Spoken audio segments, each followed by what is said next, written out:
할머니, 부탁이에요. 10살 소년이 넝마주이 할머니의 바짓가랑이를 붙잡고 절규했어요. 오늘 딱 하루만 제 할머니인 척 해주세요. 쿵쿵쿵. 밖에서는 철거 용역들이 대문을 걷어차며 들이닥치고 있었죠. 안 그러면 우리 아빠 죽어요? 정말 죽는다고요? 민준의 눈에서 절망의 눈물이 뚝뚝 떨어졌어요. 부엌 구석에 웅크린 거지 할머니는 떨리는 아이의 손을 바라봤죠. 저리 꺼져, 이 거지들아. 밖에서 들려오는 고함 소리. 포크레인까지 동원된 강제 철거였어요. 할머니의 형형한 눈빛이 번뜩였어요. 70년을 산 그녀에게는 남모를 비밀이 있었거든요. 과연 이 할머니는 누구일까요? 왜 10살 아이의 간절한 부탁을 들어주게 될까요? 어디서 보고 계신지 댓글로 남겨주세요. 시간은 일주일 전으로 거슬러 올라갑니다. 빗줄기가 고속도로를 후려치는 깊은 밤이었어요. 어둠 속을 달리는 사설 구급차 안에서 한 노인이 침대에 결박된 채 누워 있었죠. 하얀 가운 위로 가죽끈이 팔목과 발목을 단단히 조여놓았습니다. 회장님, 치매 요양차 가시는 거니까 얌전히 계세요. 조수석에 앉은 50대 중반 남자의 목소리였어요. 반듯하게 빗어넘긴 포마드 헤어스타일에 고급 정장 차림의 그는 뒤를 돌아보며 비릿한 웃음을 흘렸죠. 회사는 제가 잘 운영하겠습니다. 최 전무의 얇은 입술이 달 모양으로 휘었어요. 그의 손목에서 금장시계가 번뜩 빛났습니다. 침대 위의 노인, 윤정혜는 70을 넘긴 나이에도 형형한 눈빛을 잃지 않고 있었어요. 회색 환자복 아래 굵직한 진주 목걸이가 고급스럽게 반짝였죠. 평생을 일궈온 태산그룹 회장의 품위가 묻어났습니다. 이놈아. 윤정혜의 목소리는 차갑게 가라앉았어요. 내가 감히 나를. 이제 그런 위세는 접으셔야죠. 앞으로는 조용한 시골에서 편히 지내시면 돼요. 최 전무가 창밖을 내다봤어요. 거센 비바람이 와이퍼를 요동치게 했죠. 고속도로 표지판이 스쳐 지나갔습니다. 기사님, 다음 휴게소에서 잠깐 쉬어 가시죠. 운전석의 남자가 고개를 끄덕였어요. 얼마 후 휴게소 주차장으로 차가 미끄러져 들어왔죠. 빗소리가 더욱 거세졌습니다. 담배 한 대 피우고 올게요.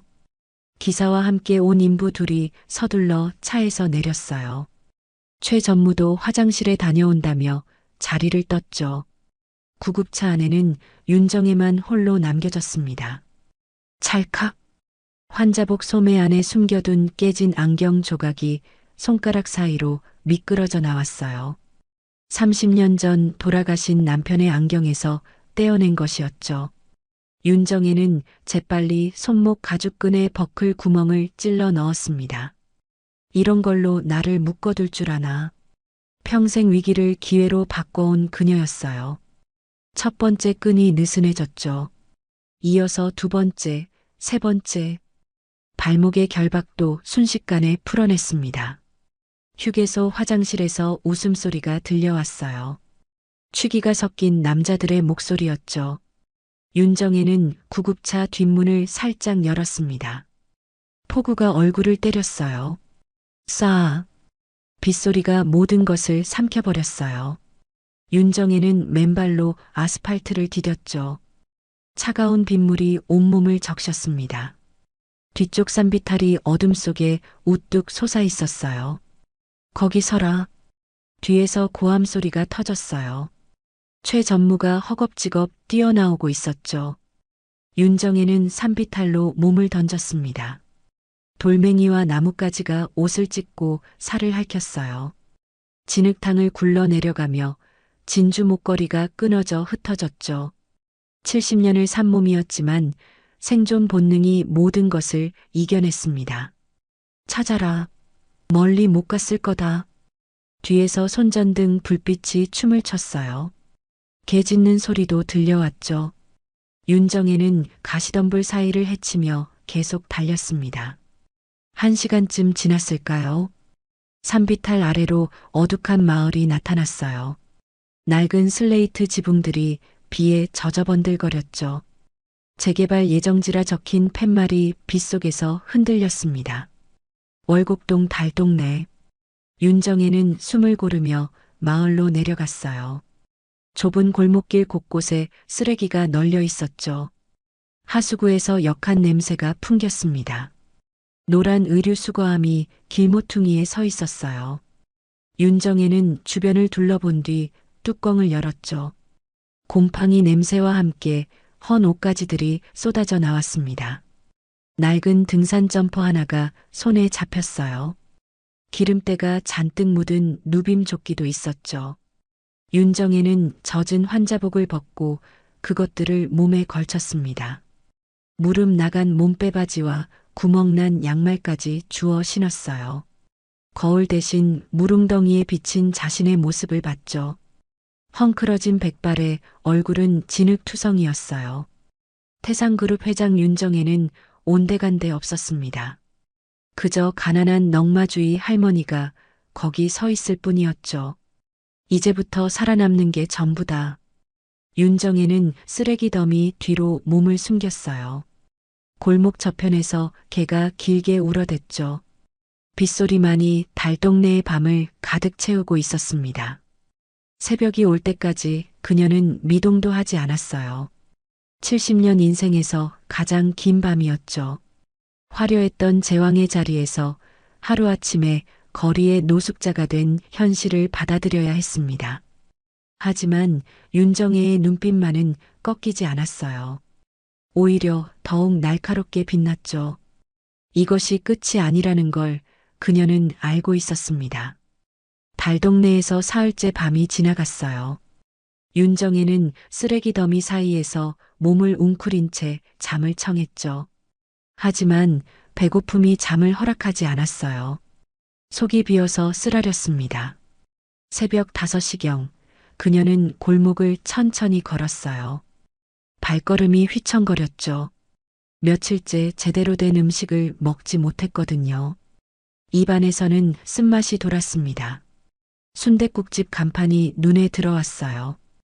24시간 영업이라는 빨간 글씨가 번져 보였죠.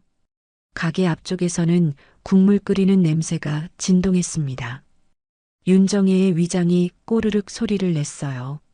하지만 그녀에게는 돈 한 푼 없었어요. 지갑도 카드도 모든 것이 그날 밤 산비탈에서 잃어버렸죠. 윤정혜는 가게 뒷골목으로 돌아갔습니다. 음식물 쓰레기통이 줄지어 놓여 있었어요.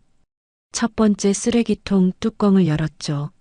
상한 김치와 찌꺼기들이 뒤섞여 있었어요.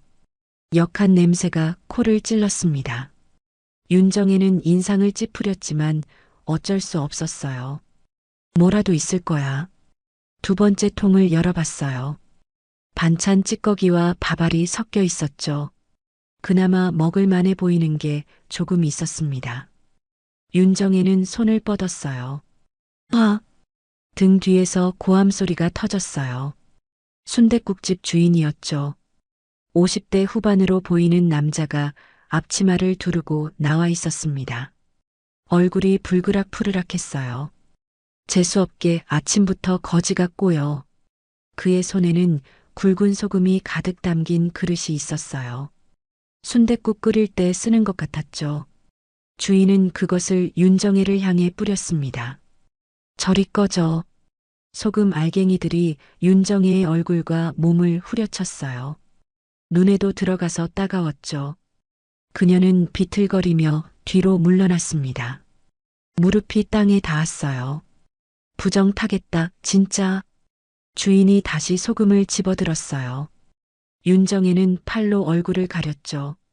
70년을 살아오면서 이런 굴욕은 처음이었습니다. 그런데 그때였어요.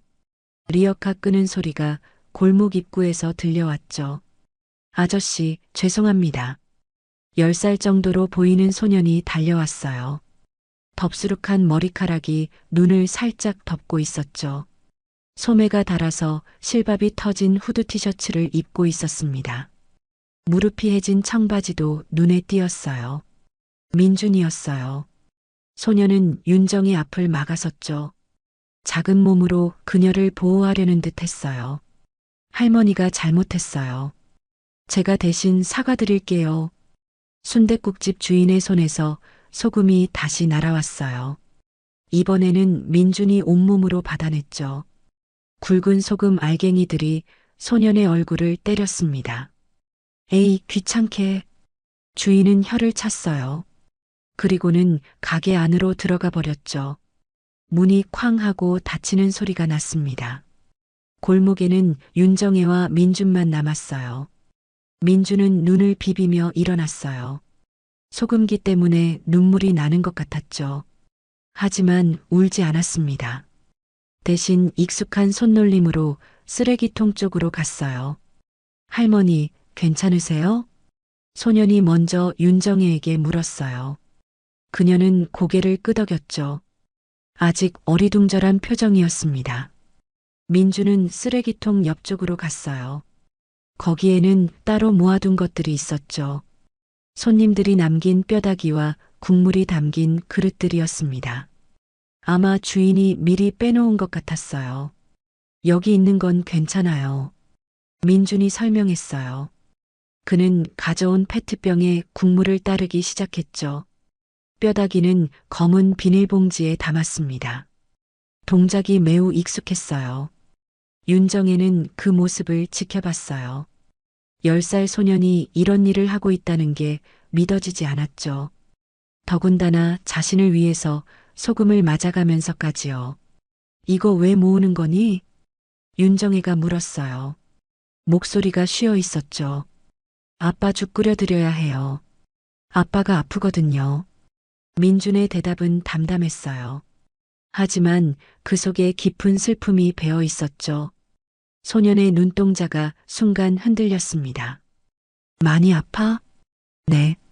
공사장에서 다쳐서 못 일어나세요. 벌써 반년 넘었어요. 민주는 계속 국물을 담으며 말했어요. 손이 차가워서 빨갛게 되어 있었죠. 겨울 새벽 공기가 매서웠거든요. 윤정혜는 문득 가슴이 먹먹해졌어요. 이 소년이 자신보다 훨씬 어려운 처지라는 걸 알았죠. 그런데도 자기를 도와준 거였습니다. 민주는 작업을 마치고 리어카로 갔어요.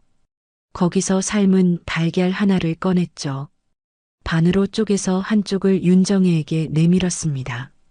할머니, 이거 드세요.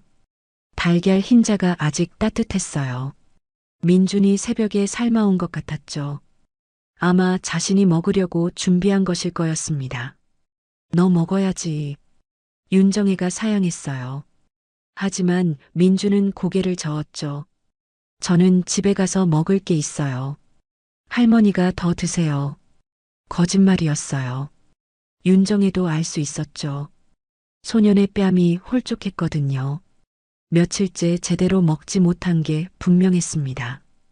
그리고 저 따라오세요. 민준이 리어카를 끌기 시작했어요. 무거워 보였지만 소녀는 꿋꿋이 밀고 있었죠. 여기 있으면 얼어 죽어요. 우리 집이라도 따뜻해요. 윤정혜는 망설였어요.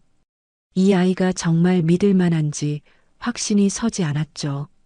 하지만 다른 선택이 있는 것도 아니었습니다. 민주는 골목길을 천천히 올라갔어요. 리어카 바퀴가 자갈길에 걸려 덜컹거렸죠.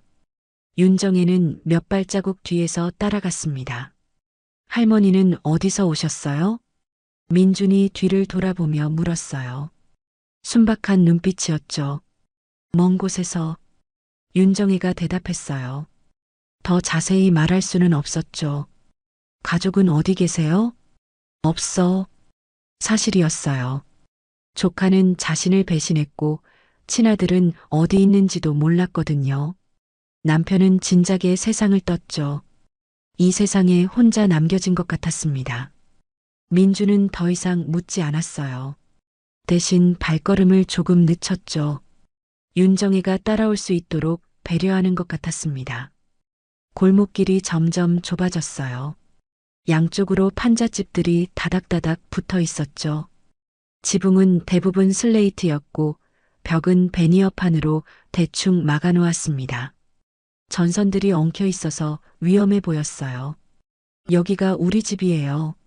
민준이 가장 안쪽 집 앞에서 멈췄어요. 다른 집들보다도 더 낡아 보였죠. 문짝이 삐뚤어져 있었고 창문에는 비닐이 덕지덕지 붙어 있었습니다. 들어가세요. 민준이 문을 열었어요. 삐걱 소리가 났죠. 안에서는 캄캄했습니다. 전기가 끊겨 있는 것 같았어요. 윤정에는 주저했어요. 이런 곳에 들어가도 될까 싶었죠. 하지만 추위가 뼈에 사무쳤습니다. 다른 선택이 없었어요. 고마워. 그녀가 작은 목소리로 말했어요. 민준이 환하게 웃었죠. 어둠 속에서도 그 미소가 빛나 보였습니다. 이렇게 해서 윤정에는 소년의 집으로 들어갔어요. 70년 인생에서 처음으로 판잣집 문을 넘는 순간이었죠. 그녀는 아직 몰랐습니다. 이 소년이 자신에게 어떤 의미가 될지를요. 민준이 판잣집 문을 열자 역한 냄새가 코를 찔렀어요. 썩은 내와 곰팡이 냄새가 뒤섞여 있었죠. 윤정에는 인상을 찌푸렸습니다. 평생 이런 냄새를 맡아본 적이 없었거든요. 방 안은 캄캄했어요. 창문에 붙인 비닐 때문에 햇빛이 거의 들어오지 않았죠. 전구도 나간 것 같았습니다. 민준이 성냥을 그어 초 하나에 불을 붙였어요. 희미한 촛불빛에 방 안이 드러났어요. 사평 남짓한 공간에 살림살이가 어수선하게 널려 있었죠. 구석에는 낡은 이불 더미가 있었습니다. 그런데 그 이불이 꿈틀거렸어요. 신음소리가 들려왔어요. 이불 밑에서 나오는 소리였죠. 윤정에는 깜짝 놀랐습니다. 아빠예요. 민준이 설명했어요. 그는 이불 쪽으로 가서 조심스럽게 걷어 올렸죠. 40대 중반 남자가 누워 있었습니다. 박성훈이었어요. 윤정혜의 친아들이었지만 그녀는 그것을 전혀 몰랐죠. 성훈의 얼굴은 창백하다 못해 핏기가 전혀 없었어요. 광대뼈가 도드라질 정도로 볼이 패어 있었습니다. 아빠 깨세요. 할머니 한 분 모셔왔어요. 민준이 아버지의 어깨를 흔들었어요. 성훈이 천천히 눈을 떴죠. 초점이 맞지 않는 눈동자였습니다. 민준아. 성훈의 목소리는 바람 빠진 풍선 같았어요. 기력이 거의 남아있지 않았죠. 할머니가 추워하셔서 모셔온 거예요. 괜찮죠? 응, 그래. 성훈이 고개를 끄덕였어요. 그리고는 다시 눈을 감았죠. 숨소리만 가쁘게 들렸습니다.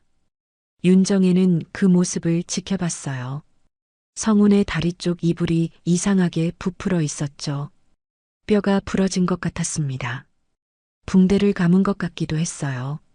많이 아픈가 보구나. 윤정혜가 말했어요. 민준이 고개를 끄덕였죠. 네. 공사장에서 떨어져서 다리가 부러졌어요. 벌써 반년이 넘었는데 낫지 않아요. 민준은 가져온 비닐봉지에서 뼈다귀들을 꺼냈어요. 순댓국집에서 가져온 것들이었죠. 윤정혜는 국을 끓일 줄 알았습니다. 그런데 민준이 수도가로 갔어요. 찬물에 뼈다귀들을 벅벅 씻기 시작했죠. 기름기와 양념을 다 씻어내고 있었습니다. 뭐 하는 거니? 윤정혜가 물었어요. 민준은 대답 대신 씻은 뼈를 가져와서 방 한 구석에 있던 낡은 맷돌에 넣었죠. 그런데 먼저 망치로 뼈를 쾅쾅 내리쳤어요. 부서진 뼈 조각들을 맷돌에 넣고 나서야 돌리기 시작했습니다. 드르륵, 드르륵. 기괴한 소리가 방 안을 가득 채웠어요. 민준이 맷돌을 돌리고 있었거든요. 뼈가 갈리는 소리였습니다. 민준아, 그게 뭐야? 윤정혜가 놀라서 물었어요. 뼈를 갈고 있다는 게 믿어지지 않았죠. 이건 아빠 다리 낫게 하는 약이에요. 민준의 대답이 더 충격적이었어요. 그는 계속 맷돌을 돌렸죠. 하얀 뼈가루가 조금씩 떨어져 나왔습니다. 약이라고? 네. 뼈 먹으면 뼈가 붙는데요. 옆집 할머니가 그러셨거든요. 민준의 표정은 진지했어요. 정말로 믿고 있는 것 같았죠. 윤정혜는 할 말을 잃었습니다. 드르륵, 드르륵. 맷돌 소리가 계속됐어요. 민준의 작은 손이 빨갛게 되어 있었죠. 얼마나 오래 돌렸는지 물집도 잡혀 있었습니다. 얼마나 오래 이런 걸 했니? 2달 정도요. 처음에는 맷돌이 없어서 돌로 찧었는데 옆집에서 이걸 빌려주셨어요. 민준이 담담하게 말했어요. 2달 동안 매일 이런 일을 해온 거였죠. 충분히 갈린 것 같자 민준은 뼈가루를 그릇에 담았어요. 거기에 물을 조금 부어서 저었죠. 뿌연 물이 되었습니다. 아빠, 약 드실 시간이에요. 민준이 아버지를 깨웠어요. 성훈이 힘겹게 눈을 떴죠. 또 그걸 마셔야 하나? 성훈의 목소리에는 체념이 배어 있었어요. 하지만 거부하지 않았죠. 민준이 아버지의 머리를 살짝 들어 올렸어요. 그리고 뼈가루 탄 물을 입에 조금씩 흘려 넣었죠. 성훈은 인상을 찌푸리며 억지로 삼켰습니다. 쓰다. 조금만 참으세요, 아빠. 이거 드시면 다리가 나을 거예요. 민준의 목소리에는 간절함이 담겨 있었어요. 아버지가 나을 거라는 믿음이 애처로웠죠. 윤정혜는 그 장면을 보며 가슴이 미어졌어요. 10살 아이가 이런 짓을 해야 하다니. 뼈가루가 약이 될 리 없다는 걸 그녀는 알고 있었거든요. 민준아, 그건 약이 아니야. 윤정혜가 조심스럽게 말했어요.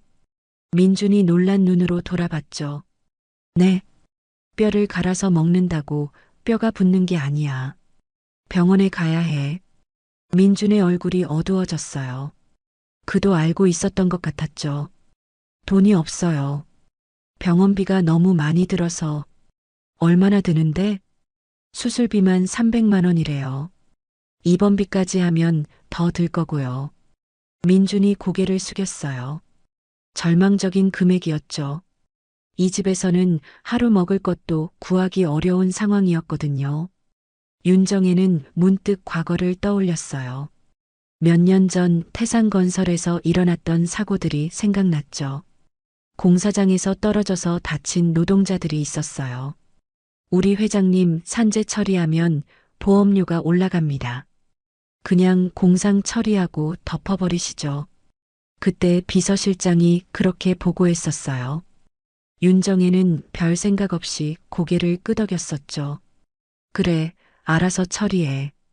한마디면 끝이었어요. 서류상으로는 단순 사고로 처리되었고 회사는 책임을 지지 않았죠. 그런 일이 한두 번이 아니었습니다. 아빠는 어느 회사에서 일했니? 윤정혜가 물었어요. 갑자기 궁금해졌거든요. 태산건설이요. 아파트 공사하다가 떨어진 거예요.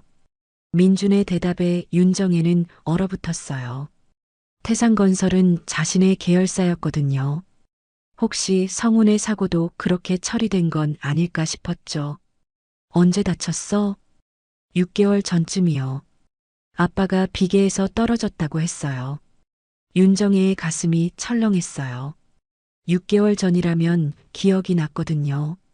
그때도 비슷한 보고를 받았었어요. 회사에서 뭐라고 했니? 아빠가 조심하지 않아서 떨어진 거라고 했어요. 그래서 돈을 못 받는데요. 민준이 말했어요. 윤정혜는 머리가 어지러웠죠. 자신의 지시 때문에 이 가족이 이렇게 고생하고 있는 건 아닐까 했거든요. 아빠, 물 좀 드세요. 민준이 아버지에게 물을 떠다 드렸어요. 성훈이 간신히 몇 모금 마셨죠. 입술이 바짝 말라 있었습니다. 윤정혜는 자신의 과거를 돌아봤어요. 이익만을 생각하며 살아온 날들이었죠. 노동자들의 사정 따위는 눈에 들어오지 않았어요. 하지만 지금은 달랐어요. 바로 눈앞에서 그 결과를 보고 있었거든요. 10살 아이가 뼈를 갈아서 아버지에게 먹이는 참혹한 현실을요. 할머니, 괜찮으세요? 얼굴이 하얘졌어요. 민준이 걱정스럽게 물었어요. 윤정애는 고개를 저었죠. 아니야, 괜찮아. 하지만 전혀 괜찮지 않았어요. 죄책감이 가슴을 짓눌렀거든요. 자신이 저지른 일들이 이런 결과를 낳았다는 생각이 들었죠. 밖에서 비가 다시 내리기 시작했어요. 지붕으로 떨어지는 빗소리가 쓸쓸하게 들렸죠. 촛불이 바람에 흔들렸습니다. 윤정애는 웅크린 채 생각에 잠겼어요. 지금까지 자신이 살아온 방식이 과연 옳았을까 하고요. 70년 인생에서 처음으로 진정한 회한을 느끼는 순간이었습니다. 다음 날 아침 일찍부터 골목에서 소란이 일었어요. 트럭 몇 대가 들어와서 엔진 소리를 내며 서 있었죠. 윤정애는 잠결에 그 소리를 들었습니다. 뭔가 불길한 예감이 들었어요. 쿵쿵쿵. 누군가 대문을 걷어차는 소리였어요. 윤정애는 벌떡 일어났죠. 민준도 놀라서 눈을 떴습니다. 야, 거기 있는 거지들 나와. 밖에서 거친 남자 목소리가 들려왔어요. 여러 명인 것 같았죠. 발걸음 소리도 요란했습니다. 뭔 일이지? 성훈이 신음하며 물었어요. 며칠째 열이 나고 있어서 정신이 몽롱했죠. 아빠, 괜찮아요. 제가 나가볼게요.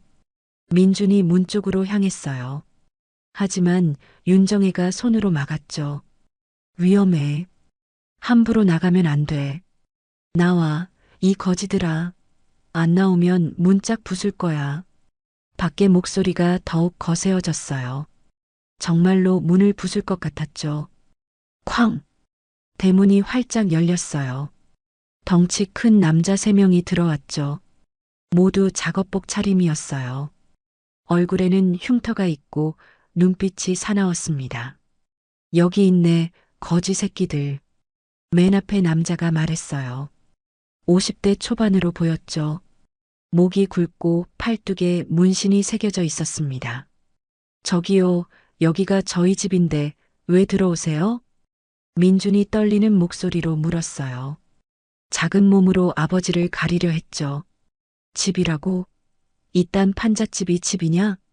남자가 코웃음을 쳤어요. 그리고는 방 안을 둘러봤죠. 여기는 재개발 구역이야. 이미 철거 명령이 떨어졌어.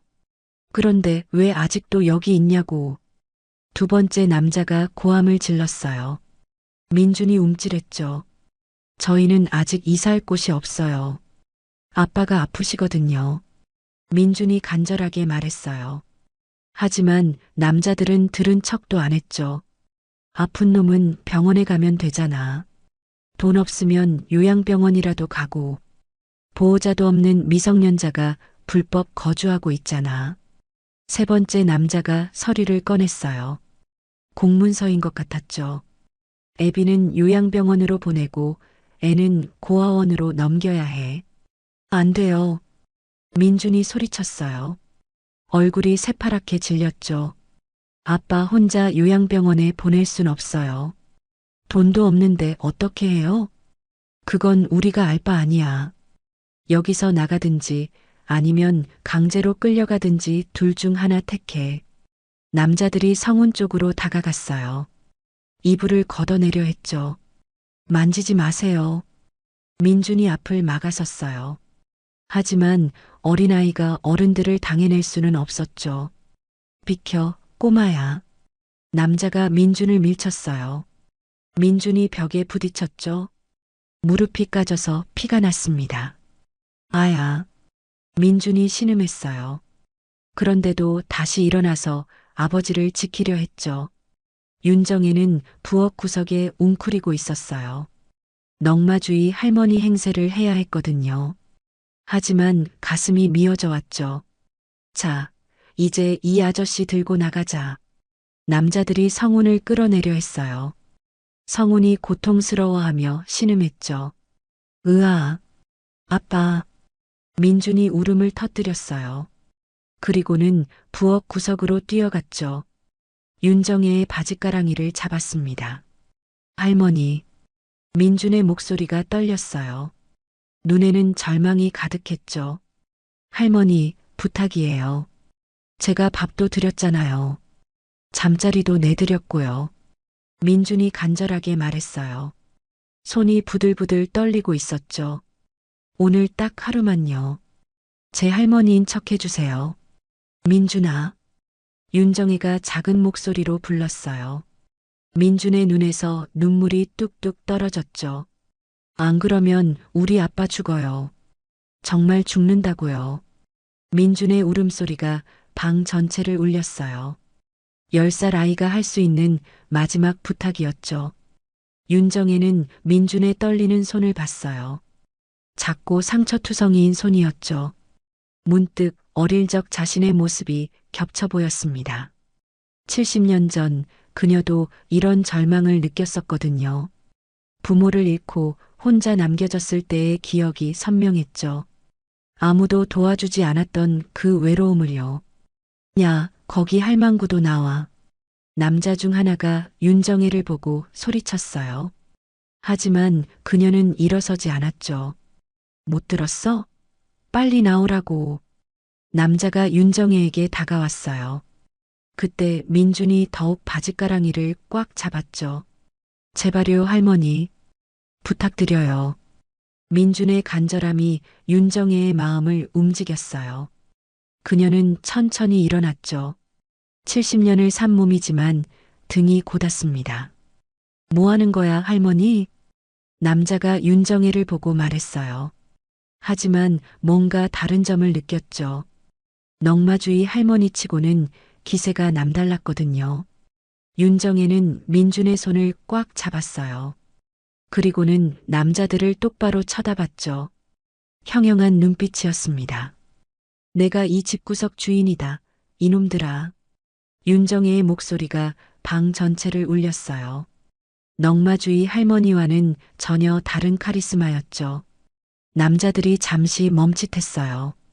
예상치 못한 반응이었거든요. 할머니가 뭔 소리를 하고 있는 거야? 내 눈에 흙이 들어가기 전엔 한 발짝도 못 나간다. 윤정애가 다시 소리쳤어요. 평생을 CEO로 살아온 위압감이 그대로 드러났죠. 우리 손자 건드리면 가만 안 둔다. 그녀는 민준을 자신의 뒤로 숨겼어요. 보호하는 자세였죠. 남자들은 당황했어요. 그냥 거지 할머니인 줄 알았는데 기세가 예사롭지 않았거든요. 할머니, 여기서 나가면 아무 일도 없을 거야. 굳이 어린애 때문에. 어린애라고? 윤정애의 눈이 차갑게 빛났어요. 태산그룹 회장 시절의 모습이었죠. 내 손자한테 손대봐라. 가만 안 둔다. 에이, 미친 할망구네.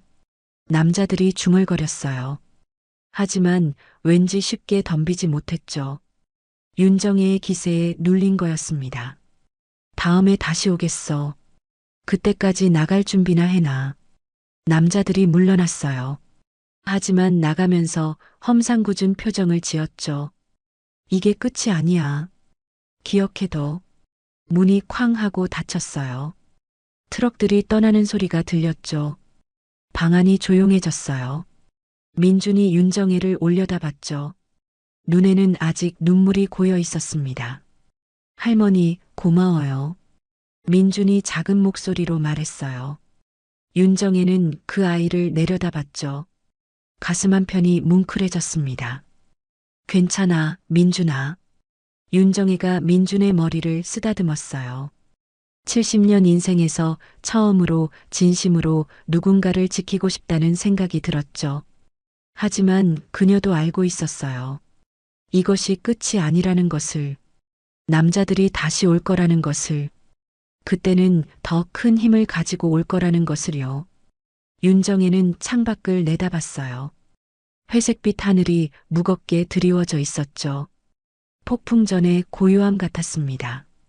그날 밤이 깊어지자 성운의 상태가 더욱 나빠졌어요. 온몸에서 열이 뜨겁게 올라왔죠.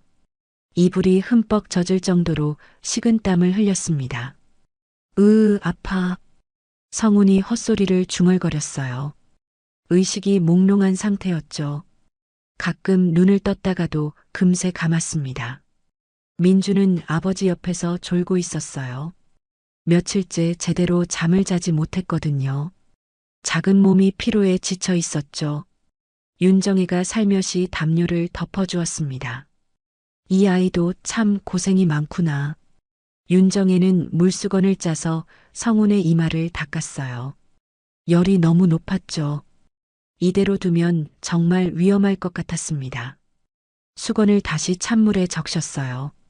성훈의 목과 팔을 차례로 닦아주었죠. 40년 넘게 남의 일처럼 여겼던 일들이었는데 이상하게 자연스러웠어요. 정말 안타깝다. 윤정이는 성훈의 썩어가는 다리를 내려다봤어요. 붕대 사이로 스며 나오는 고름 냄새가 코를 찔렸죠. 제대로 치료받지 못해서 점점 더 악화되고 있었습니다. 이런 걸 보고도 모른 척했구나. 과거의 자신이 원망스러웠어요. 서류상의 숫자로만 봤던 산재 사고들이 바로 이런 현실이었거든요.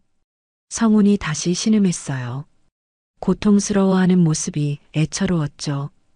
윤정이는 발끝까지 수건으로 닦아주려고 했습니다. 이불을 걷어내자 성훈의 발이 드러났어요. 앙상하게 마른 발이었죠. 상처도 여기저기 있었습니다.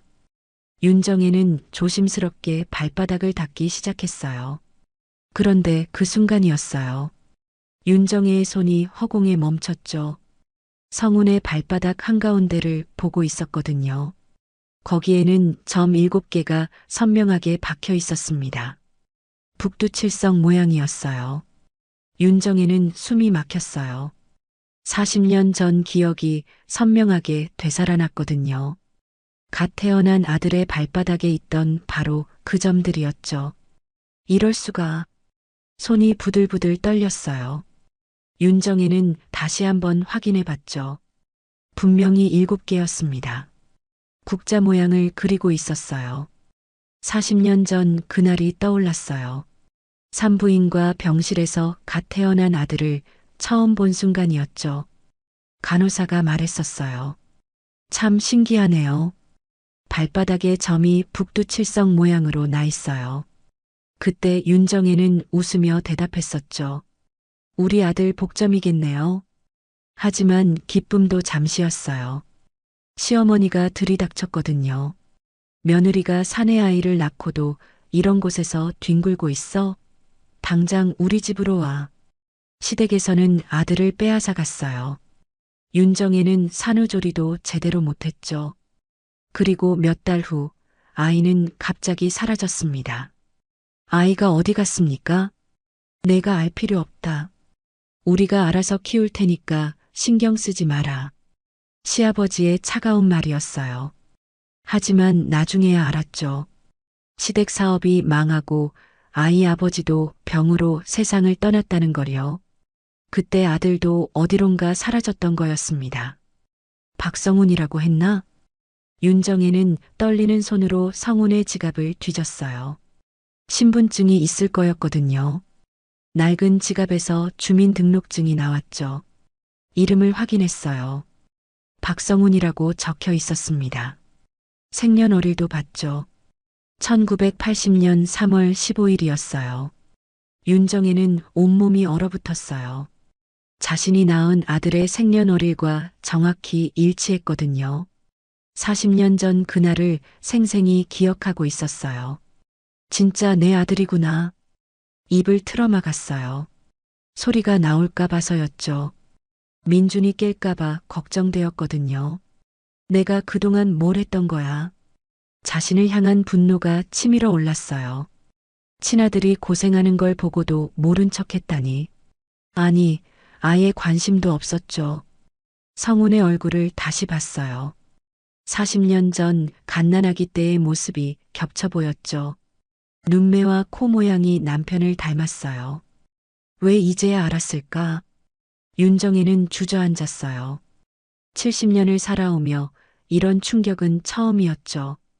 친아들을 알아보지 못했다는 죄책감이 가슴을 짓눌렀어요.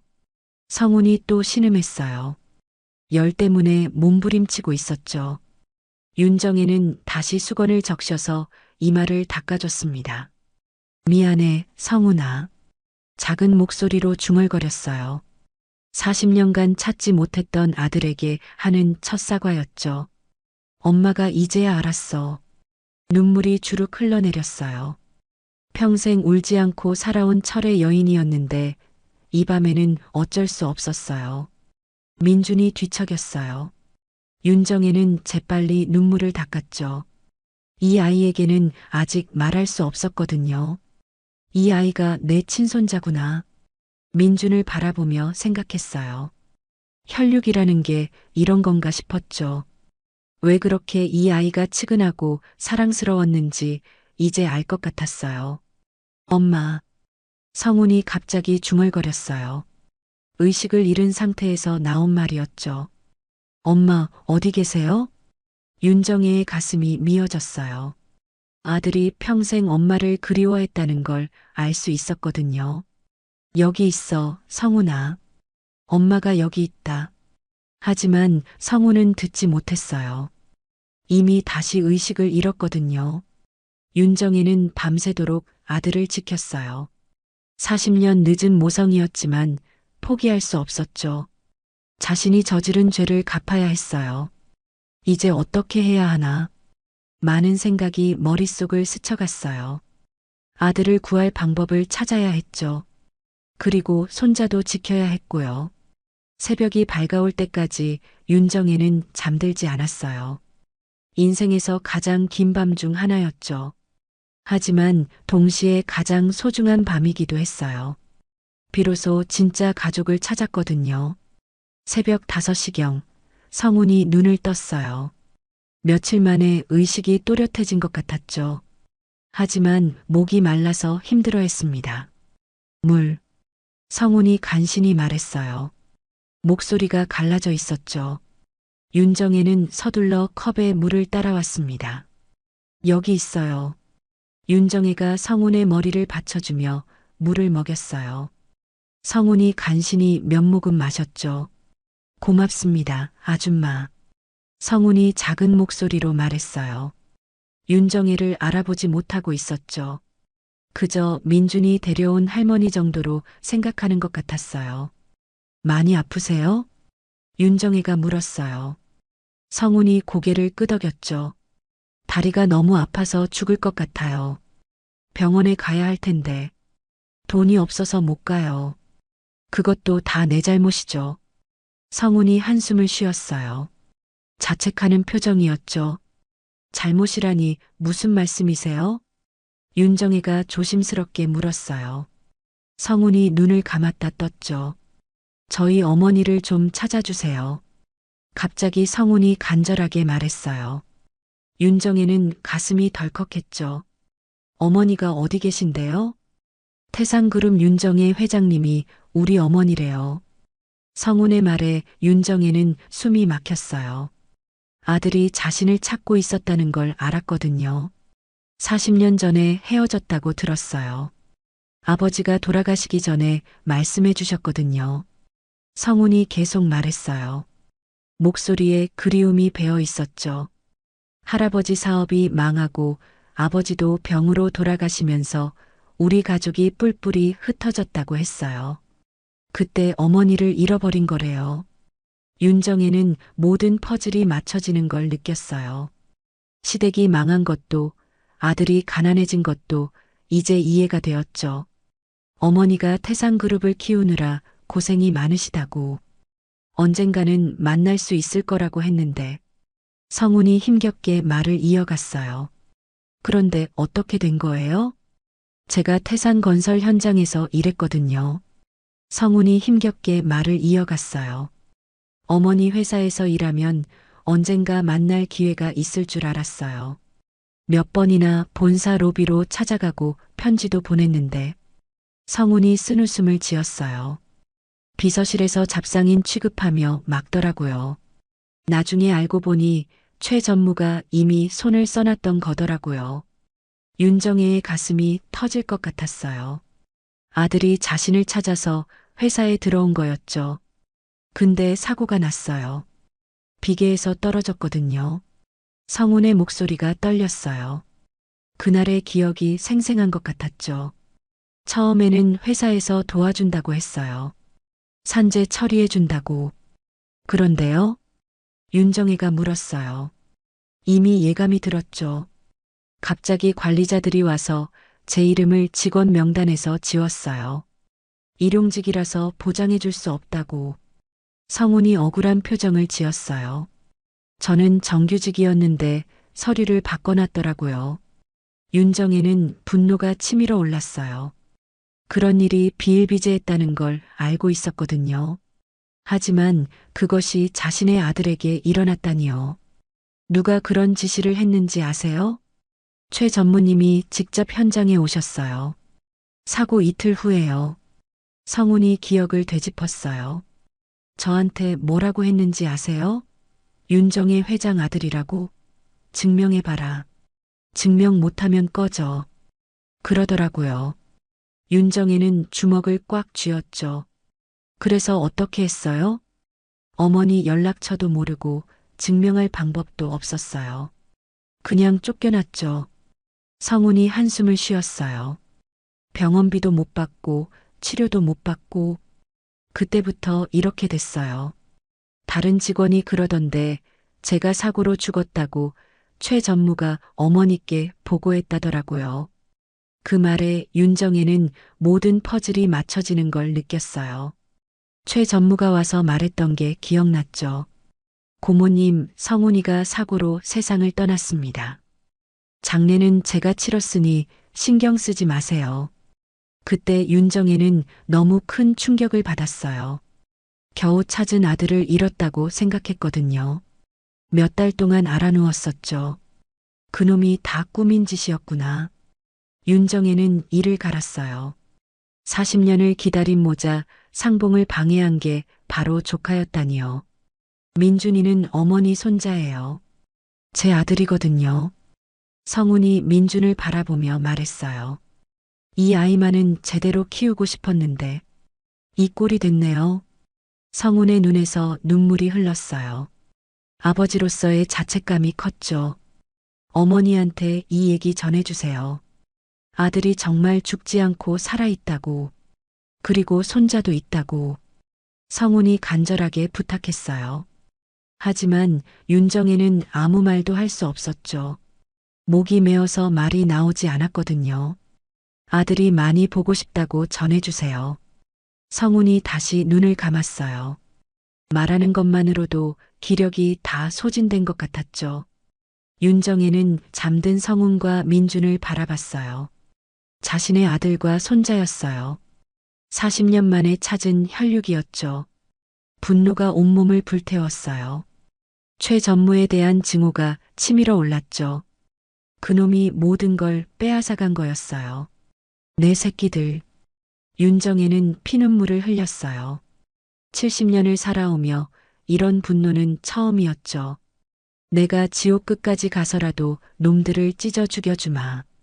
그녀의 눈에는 복수에 대한 의지가 불타고 있었어요. 태상그룹 회장 윤정혜가 다시 살아나고 있었죠. 새벽해가 창틈으로 스며들었어요.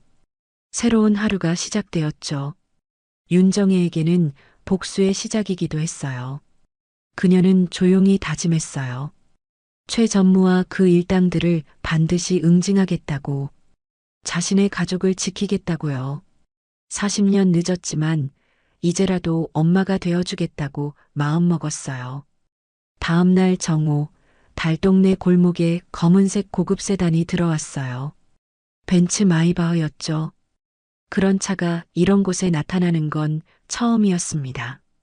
주민들이 하나둘 창문으로 내다봤어요. 차에서 내린 사람은 최 전무였어요.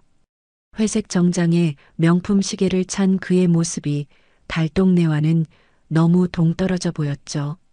그는 손수건으로 코를 막으며 인상을 찌푸렸습니다. 냄새가 지독하네. 최 전무 뒤로 포크레인 2대가 따라왔어요. 굉음을 내며 좁은 골목으로 들어오고 있었죠. 땅이 진동했습니다. 전무님, 아직 사람들이 나오지 않았는데요. 현장 관리자가 조심스럽게 말했어요. 하지만 최 전무는 귀담아 듣지 않았죠. 안 나오면 그냥 밀어버려. 그의 목소리는 차갑기 그지없었어요. 가난은 전염병이야.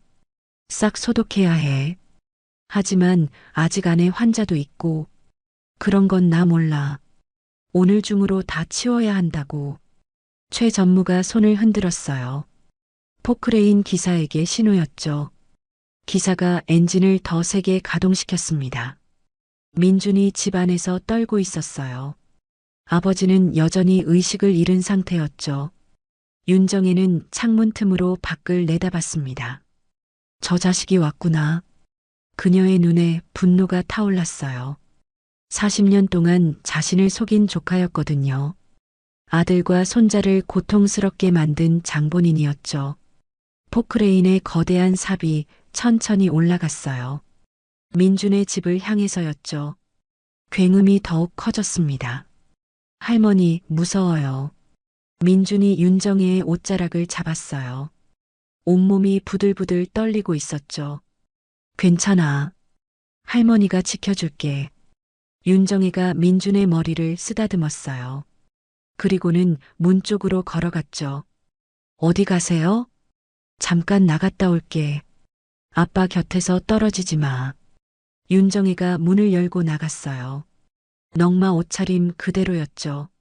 하지만 걸음걸이는 당당했습니다. 포크레인 삽이 지붕을 내리치려는 순간이었어요. 윤정혜가 기계 앞을 가로막고 섰죠. 작은 몸이었지만 기세는 대단했습니다. 서라. 윤정혜의 외침에 포크레인 기사가 놀라서 멈췄어요. 삽이 윤정혜 바로 위에서 멈춰 있었죠. 저 미친 노인네 끌어내. 최 전무가 고함을 질렀어요.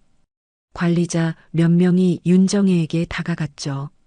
할머니, 위험하니까 비켜주세요. 나는 안 비켜. 윤정혜가 단호하게 말했어요. 그 순간 최 전무가 직접 다가왔죠. 당신이 어제 그 미친 할망구군. 내가 직접 처리하겠어. 최 전무가 윤정혜 앞에 섰어요. 그런데 뭔가 이상했죠. 할머니의 뒷모습이 왠지 낯익었거든요. 윤정혜가 천천히 고개를 들었어요. 그리고는 최 전무의 눈을 똑바로 쳐다봤죠. 형형한 눈빛이었습니다. 조카야. 윤정혜의 목소리가 골목에 울려 퍼졌어요. 넝마 차림이었지만 목소리에는 카리스마가 서려 있었죠. 최 전무는 얼어붙었어요.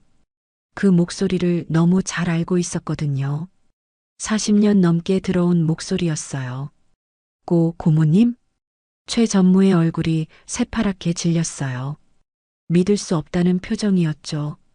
내가 가르친 경영이 고작 힘없는 사람들 밟아 죽이는 거였더냐? 윤정혜의 말에 주변이 조용해졌어요. 포크레인 소리도 멈췄죠. 모든 시선이 두 사람에게 집중되었습니다. 고모님이 왜 여기 있는지 궁금하냐? 윤정혜가 한 걸음 다가갔어요. 최 전무는 뒤로 물러났죠. 내가 나를 죽이려 했으니까. 하지만 나는 안 죽었어. 그게 무슨... 최 전무가 변명하려 했어요. 하지만 윤정혜가 말을 끊었죠. 내 아들 박성훈 알지? 그 말에 최 전무는 완전히 굳어버렸어요. 들키면 안 될 비밀이었거든요. 내가 죽었다고 했잖아. 그런데 여기서 이런 몰골로 살고 있더라. 윤정혜의 목소리가 점점 높아졌어요. 분노가 절정에 달했죠. 내 손자까지 굶어 죽게 만들고. 고모님, 그건... 최 전무가 당황해서 말을 더듬었어요. 주변의 관리자들도 상황을 파악하지 못하고 있었죠. 40년 동안 내 아들을 숨기고 나는 죽이려 하고. 윤정혜가 최 전무 앞에 바짝 다가섰어요. 내가 진짜 원하는 게 뭐냐? 회사냐? 돈이냐? 고모님, 오해하고 계세요. 오해? 윤정혜의 눈이 번뜩였어요. 그리고는 오른손을 번쩍 들었죠. 쫙! 최 전무의 뺨에 손바닥이 날아갔어요. 70년을 산 할머니의 손이라고는 믿어지지 않을 만큼 강한 힘이었죠. 으아! 최 전무가 비틀거렸어요. 뺨이 빨갛게 부어올랐죠. 주변 사람들이 모두 입을 벌렸습니다. 그래, 내 말대로 잡초는 밟아도 다시 일어나지. 윤정이가 차가운 목소리로 말했어요. 근데 어쩌냐? 나는 잡초가 아니라 이 땅의 주인이다. 그 말과 함께 윤정이의 온몸에서 위압감이 뿜어져 나왔어요. 넉마 차림이었지만 태상그룹 회장의 아우라가 그대로 살아있었죠. 지금 당장 여기서 꺼져. 최 전무는 아무 말도 할 수 없었어요. 뺨이 얼얼했고 고모의 기세에 완전히 압도당했거든요. 그리고 내 아들 치료비 준비해놔. 안 그러면 진짜 죽는다. 윤정이가 마지막 통보를 했어요. 최 전무는 황급히 뒤로 물러났죠. 포크레인 철수. 최 전무가 부하들에게 소리쳤어요. 상황을 수습하려는 듯 했죠. 오늘은 철수한다. 포크레인들이 굉음을 내며 후진하기 시작했어요. 좁은 골목에서 빠져나가고 있었죠.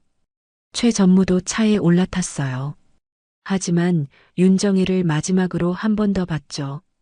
두려움과 분노가 뒤섞인 표정이었습니다. 이게 끝이 아니야. 최 전무가 창문 너머로 중얼거렸어요. 하지만 윤정이에게는 들리지 않았죠. 차가 떠나고 골목이 조용해졌어요. 주민들이 하나둘 나와서 윤정이를 쳐다봤죠. 경외감이 섞인 시선들이었습니다. 할머니, 민준이 집에서 뛰어나왔어요. 윤정이의 품에 안겼죠. 무서웠어요. 진짜 무서웠다고요. 이제 괜찮아. 할머니가 다 해결했으니까. 윤정이가 민준을 안아주었어요. 하지만 마음 한편으로는 알고 있었죠. 이것이 끝이 아니라는 것을.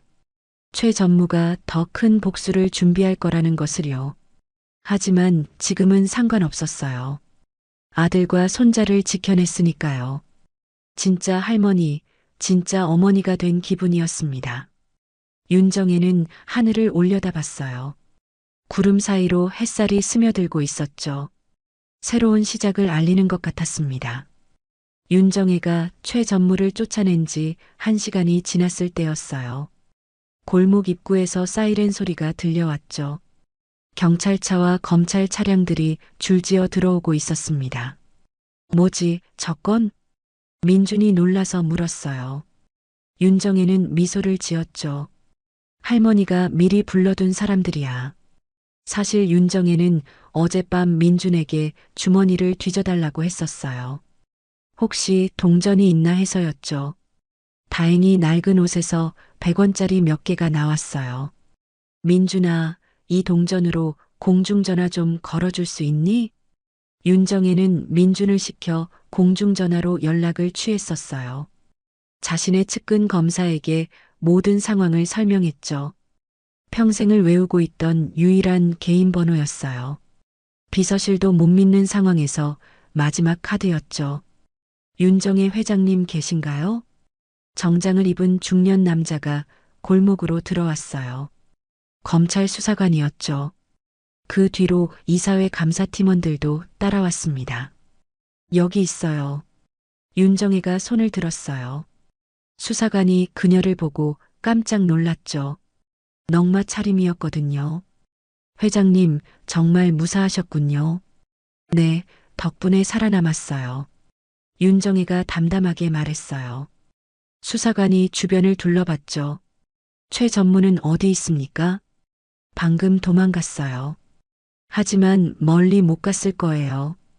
과연 그랬어요. 30분 후 최 전무는 고속도로에서 체포되었죠. 그와 함께 있던 관리자들도 모두 잡혔습니다. 존속 살해 미수, 횡령, 산재 은폐 혐의로 현행범 체포합니다. 수사관이 최 전무에게 수갑을 채웠어요. 최 전무는 끝까지 발악했죠. 이건 말도 안 돼. 내가 뭘 잘못했다는 거야. 하지만 증거는 확실했어요. 윤정이가 40년 동안 모아온 자료들이 있었거든요. 사태가 수습되고 나서 골목이 조용해졌어요. 윤정에는 민준과 단둘이 남았죠. 아직 말하지 못한 진실이 있었어요. 민준아. 윤정이가 조심스럽게 불렀어요. 민준이 고개를 들었죠.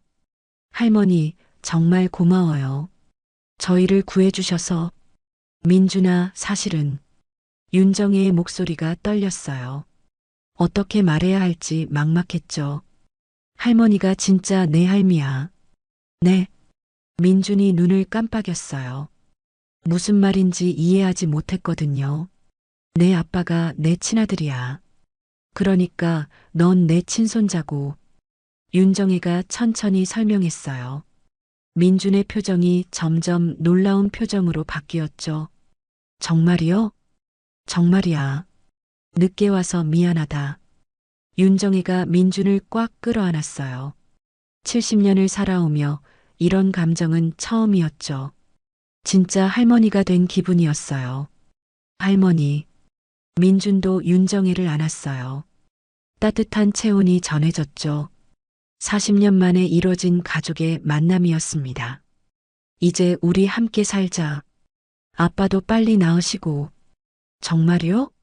진짜 함께 살 수 있어요? 물론이지. 우리는 가족이니까. 그날 밤 성우는 응급차로 최고의 병원에 이송되었어요. 수술도 성공적으로 마쳤죠. 6개월간의 치료 끝에 완전히 회복되었습니다. 1년이 지났어요.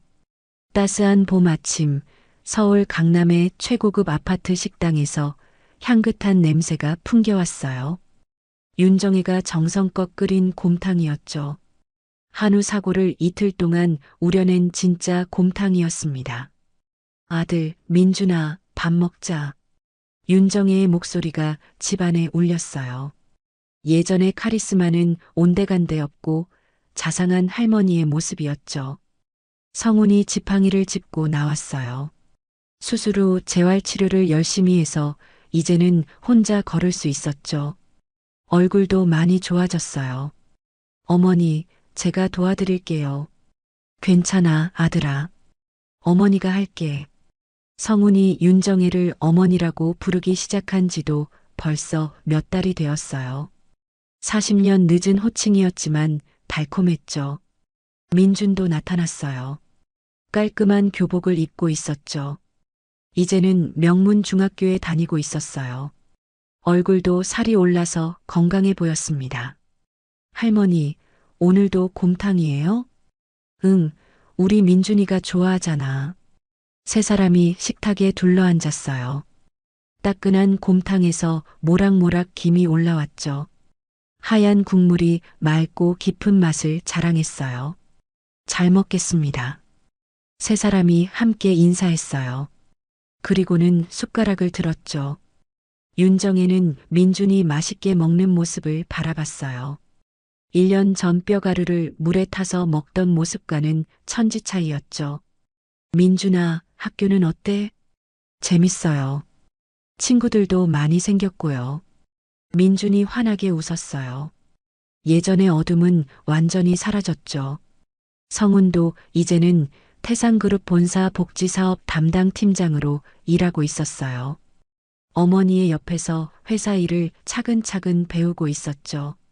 어머니, 오늘 복지재단 이사회에서 새로운 사업 계획 발표가 있어요. 그래, 우리 아들이 준비한 거지? 네, 어머니가 가르쳐 주신 대로 했어요. 성훈이 자랑스럽게 말했어요. 윤정이는 흐뭇하게 웃었죠. 할머니, 저도 나중에 회사 물려받을 거예요?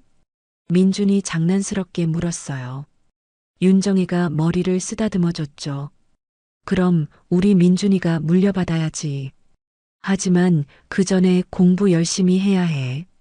네, 알겠어요. 식사가 끝나갈 무렵이었어요.